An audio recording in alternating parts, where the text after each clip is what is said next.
Hello everyone, আসসালামু আলাইকুম। সবাইকে স্বাগতম নতুন আর একটা ভিডিওতে। তো আজকে সকাল সকাল ভিডিওটা শুরু করতেছি। আজকে কী করি না করি সম্পূর্ণ ভিডিও কিন্তু অবশ্যই দেখতে থাকবেন। আর তৌসিফ কিন্তু মাদ্রাসায় চলে গেছে ওর বড় আম্মুর সঙ্গে।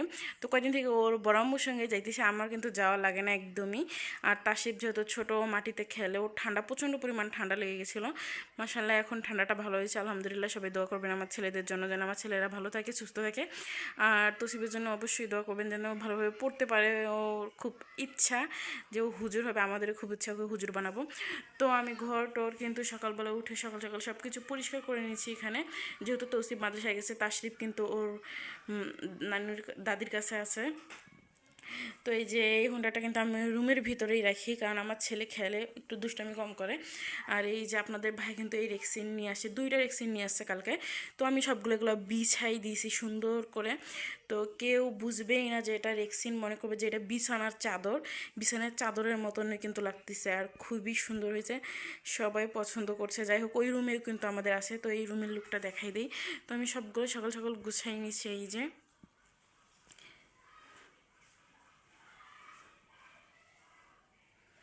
তো এ পাশেও কিন্তু আমার সব কিছু গোছানো শেষ। এখানে টেবিলটা ছিল, টেবিলটা আমি ওই পাশে রাখছি। আর এটা ফ্রিজটা আমি এখানে রেখে দিছি। আর এই যে টেবিল এ পাশে রাখা হয়েছে।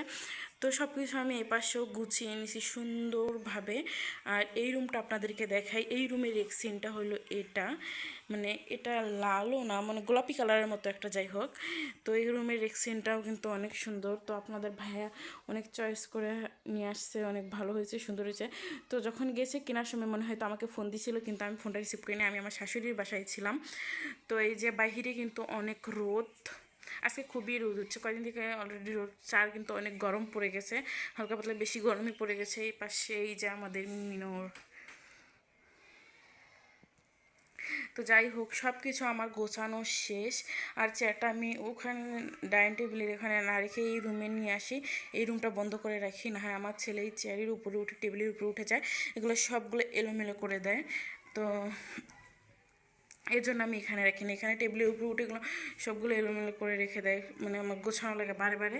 তো এই যে এই পাশে আমার কিচেন মিচেন সব পরিষ্কার করা শেষ। এখানে আমি বের করে রাখছি টমেটো, শাক ফ্রিজে ছিল, শাক আর সিম ছিল। আমাদের ওই বাসায় ভাবি যে ভাড়া থাকে, ওই বাসায় ভাবি আমাকে এগুলো দিয়েছে। তো আমি এখনও রান্না করিনি, বের করে রাখছি। ভাবছি আজকে কিছু দিয়ে রান্না করবো। আর আমার শাশুড়িগুলো গাছ থেকে পারছে, তো এগুলো আমি নিয়ে আসছি এই কয়টা, যাতে জানি না কী দিয়ে রান্না করবো, কী করবো না করবো। আর এখানে তাশরিফের জন্য গরম পানি বসাই দিয়েছি, ওকে গোসল করাই, তারপরে ওকে আমি ঘুম দিব। আর এগুলো সবগুলো বের করে রাখছি বিকালবেলা রান্না করার জন্য, যেহেতু সবাই আমরা রোজা আছি। তো অবশ্যই তো বিকালবেলা রান্না করতে হবে চিহিরি ইস্তারির জন্য, চিহিরির জন্য। যাই হোক, আমাদের বাসায় কিন্তু আপনাদের ভাই একদম ইস্তারি করে আসে, ভাত খায় না।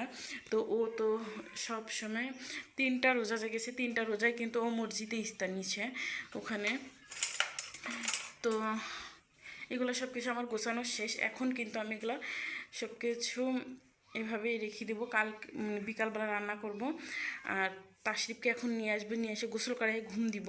তো যাই হোক, সম্পূর্ণ ভিডিও দেখতে থাকুন, আশা করি ভালো লাগবে। আর অবশ্যই কিন্তু লাইক, কমেন্ট, শেয়ার, সাবস্ক্রাইব করতে কিন্তু ভুলবেন না। আর যারা যারা আমার ভিডিওতে নতুন, অবশ্যই কিন্তু কমেন্ট করবেন আর সাবস্ক্রাইব করবেন যে ভিডিওটা কেমন হয়েছে। তো যাই হোক, ভিডিওটা দেখতে থাকুন আর ভিডিওটার সঙ্গেই থাকুন। তো এখানে কিন্তু আমার রান্নাবান্না সব কিছু অলরেডি কমপ্লিট হয়ে গেছে, আর রান্নাঘর গোছানো সব কিছু শেষ। আর এখানে ছেলের জন্য লুডুস রান্না করছি, এখানে তৌসি বা তাশরিফের জন্য। আর এখানে ভাত বসাই দিছি, তো একটু পরে ভাতের বলক হয়ে যাবে। আর যাই হোক, সব কিছু আমার গোছানো শেষ। এখন আজান দিয়ে দিচ্ছে, আমি তাড়াতাড়ি করে রান্না করে নিয়েছি। আর এখানে তাশরিফ খেলতিছে আর বেগুনি খাইতেছে। তো চলেন দেখাই কি কি রান্না করলাম, কি কি আইটেম করলাম। তো এখানে আছে পেঁয়াজি, বেগুনি, তারপরে মরিচের চপ, এখানে আছে কচু শাক, বুট, চাপা শুটকির ভর্তা, আর ইলিশ মাছের তরকারি, আলু, বেগুন, টমেটো দিয়ে ঝোল। তো আপনাদের ভাই একটু ঝোল ঝোলই একটু পছন্দ করে, তো ঝোল ঝোল একটু পছন্দ করে, এই জন্য আমি ঝোল রাখছি।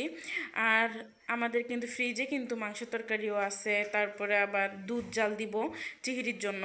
তো এগুলো দিয়েই খাওয়া হবে। আর আপনাদের ভাইয়া তো বাসায়ই খায় না বেশিরভাগ, বললামই তো যে ও রোজা আসছে থেকে ও মসজিদেই খাইতেছে, তো ওখানে ইফতার নিতেছে। আজকেও নাকি কার বাসায় জানি দাওয়াত আছে, ওখানেই খাবে। তো তবুও আমি এগুলো বানাইছি, জানি না আমি কী কী করবো, এগুলো ভাবতেছি। তো আপনাদের ভাইয়া এখনও ডিসিশন নেয়নি দাওয়াত খাইতে যাবে কি না। তো দেখা যাক, আপনার ভাইয়া আসুক, কি বলে না বলে সবগুলো শোনা যাবে। আর এখানে তো আমি সব কিছু এখন গোছাই রাখবো। তো আমার রুম টুম সব কিছু গোছানো কমপ্লিট। ওখানে ওই যে ওই পাশে গরু আছে, গরুকে পানি দেওয়াটা সব কিছু কমপ্লিট করে ফেলছি এখানে। তো আমি ঘর গোছাই রাখতে পারি না, কারণ আমার ছেলে খুবই ময়লা করে। এই দেখেন এখানে ময়লা ফেলছে, আরও দেখেন এখানে কত কি নিয়ে এসে রাখতেছে। দুষ্টু একটা ছাতা বের করে রাখছে। তো যাই হোক, ওই দেখেন ছাতা বের করে রাখছে। তো আমি এই ঘরের দরজা দিয়ে রাখছি, কারণ ও চেয়ারের উপরে উঠে মানে টেবিলের উপরে উঠে। তো যাই হোক, আমরা ইফতার করি। ইফতার যখন করব তখন আবার আপনাদের সঙ্গে শেয়ার করব, চেষ্টা করব শেয়ার করার জন্য, কারণ ইফতারের পরে শরীরটা অনেক ক্লান্ত থাকে, এই জন্য ভিডিও করতে মন চায় না। তো যাই হোক, ভিডিওটা দেখতে থাকুন, আশা করি অনেক ভালো লাগে।